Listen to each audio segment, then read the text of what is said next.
సంపద సృష్టిస్తామని చెప్పి చంద్రబాబు నాయుడు గారు అనేక మార్లు మాట్లాడాడు. నేను సంపద సృష్టిస్తానని 2019లో ఈయన సృష్టించినటువంటి సంపద ఎక్కడుందో ఎతికితే ఎక్కడ కనపడలా. అప్పులు బొక్కలు తప్పితే ఎక్కడ సంపద లేదు.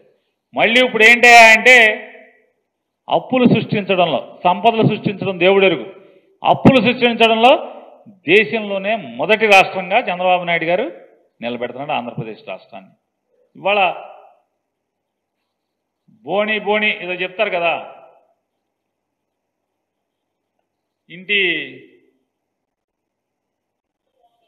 ఇంటిల్లా మొత్తం అన్నం పొలికంద మొత్తం అంతా చూడక్కర్లేదు, అన్నం ఉడికిందో లేదో మొత్తం చూడాలని, మొత్తం బోణి అసలు మామూలుగా అరికాళ్ళ పారాయణ ఆరలేదు, మొత్తం మొదలు అప్పులతోనే మొదలెట్టేశారు. ఏం చెప్తారు జగన్మోహన్ రెడ్డి గారు? ఏమిచ్చారు? మీరు మాకేమిచ్చారు? మీరు మాకేమివ్వలేదు కదా. మీరు అప్పులు గోతులు అగాధాలే కదా ఇచ్చెళ్ళింది. ఇవాళ మీరు అప్పులు చేయకుండా సంపద సృష్టిస్తామని చెప్పి ఇన్ని మాట్లాడారు. ఇవాళ మత్స్యకార భరోసా జగన్మోహన్ రెడ్డి గారు 10,000 ఇస్తా అంటున్నాడు, మేము 20 ఇస్తామన్నారు. ఏది? మే జూన్ అయిపోయింది, మళ్ళీ మత్స్యకారులు వేటకి వెళ్తున్నారు, వాళ్ళ వేటకి నిషేధంలో ఉన్నటువంటి డబ్బులు ఇవ్వాలి కదా. 20,000 ఇవరా? ఎప్పుడు ఇస్తారో చెప్పరా? విద్యుత్ ఛార్జీలేమో మేము అనలేదు తూచి అంటారు, ఇసుక ఫ్రీ అంటే తూచి అంటారు, మత్స్యకార భరోసా తూచి అంటారు. ఇవాళ మిమ్మల్ని ఒకటే ప్రశ్నిస్తున్నాను, లేదా ప్రజలందరికీ కూడా విశదీకరిస్తున్నాను. ఈరోజు జగన్మోహన్ రెడ్డి గారే కనుక ఉండుంటే ఎన్ని తిప్పల పడైనా సరే అమ్మఒడి వేసేసి ఉండేవాడు కదా. ఎన్ని తిప్పల పడైనా జూన్ మాసంలో అమ్మఒడి వేసేవాడు కదా. డ్వాక్రా అక్క చెల్లెలందరికీ 0 వడ్డీ ఖచ్చితంగా పడి ఉండేది కదా.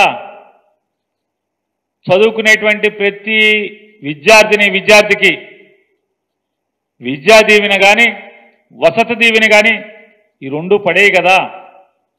మత్స్యకారులకి అందరికీ కూడా మత్స్యకార భరోసా పడి ఉండేది కదా, 10,000 రూపాయలు. కానీ ఆకాశంలో మబ్బులు చూసి ఇంట్లో బిందెలో నీళ్లను పారబోసుకున్న తొంతైంది ఇవాళ ఆంధ్రప్రదేశ్ రాష్ట్రంలో ఉన్నటువంటి ప్రజలందరి పరిస్థితి. ఇలా ముగ్గురు కలిసి అలవి కాని హామీలను ఇచ్చారు, అవన్నీ అయిపోతాయని చెప్పని. పవన్ కళ్యాణ్ ఇప్పిస్తాడని కొంతమంది, చంద్రబాబుకి ఇచ్చే బుద్ధి లేదు కానీ అబద్ధాలు ఆడతాడు కానీ మోసం చేస్తాడు కానీ పవన్ కళ్యాణ్ ఇప్పిస్తాడని వాళ్ళ పార్టీ వాళ్ళు. భారతీయ జనతా పార్టీ వాళ్ళేమో మామూలుగా అయితే ఇక్కడ ఏమీ లేవు కానీ ఢిల్లీ నుంచి డబ్బులు తెస్తాం మేమని చెప్పని భారతీయ జనతా పార్టీ వాళ్ళు. మీరు ముగ్గురు కలిసి ఈ ఆంధ్ర రాష్ట్ర ప్రజలకి ఇవాళ మోసం చేయటంలో ముందున్నమాట వాస్తవమా కాదా అనేది మీకు చెప్తూ, ఇవాళ తెలుగుదేశం పార్టీ లేదా కూటమిలో ఉన్నటువంటి మొత్తం కూడా ఈ ప్రజలకు మీరు సమాధానం చెప్పాల్సిన అవసరం ఉంది. మీరు మోసానికి, మీరు చేసిన పాపాలకి ఖచ్చితంగా మీరు ప్రజలకి సమాధానం చెప్పాల్సినటువంటి అవసరం ఉంది. కానీ ఒక్కళ్ళు కూడా ప్రశ్నించాల్సినటువంటి లేదా ప్రశ్నించేటువంటి వైఎస్ఆర్ కాంగ్రెస్ పార్టీ బాధ్యతగా మీరు చేస్తున్న మోసాలని ప్రశ్నిస్తుంటే ఒక్కడు కూడా సమాధానం చెప్పే పరిస్థితి లేదు. కూటమిలో ఎవరు కూడా ఒక్కళ్ళు కరెంటు ఛార్జీలు, ట్రూ అప్ ఛార్జీలు మీరు తీసేస్తా ఉన్నారు కదా, ఎందుకు వాళ్ళ ట్రూ అప్ ఛార్జీలు బిల్లులో వస్తున్నాయి? నేను చెప్పానా అని చంద్రబాబు నాయుడు గారు విలేకరులను దబాయిస్తున్నాడు.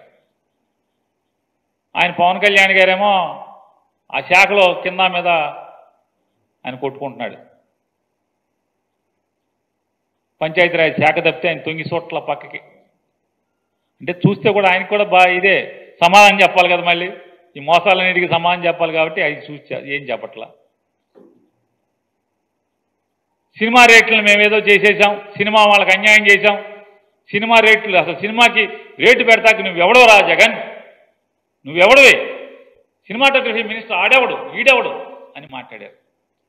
ఇవాళ జగన్మోహన్ రెడ్డి గారు ఏ జీవో అయితే సినిమా టికెట్ల రేట్లను నియంత్రిస్తూ ఏ జీవో తీసుకొచ్చామో అదే జీవో అనుసరించి ఆ జీవోకు లోబడే ప్రభాస్ గారు కల్కి సినిమాకి మీరు జీవో ఇచ్చారు కదా, మరి పీకేయారు కదా మా జీవోని.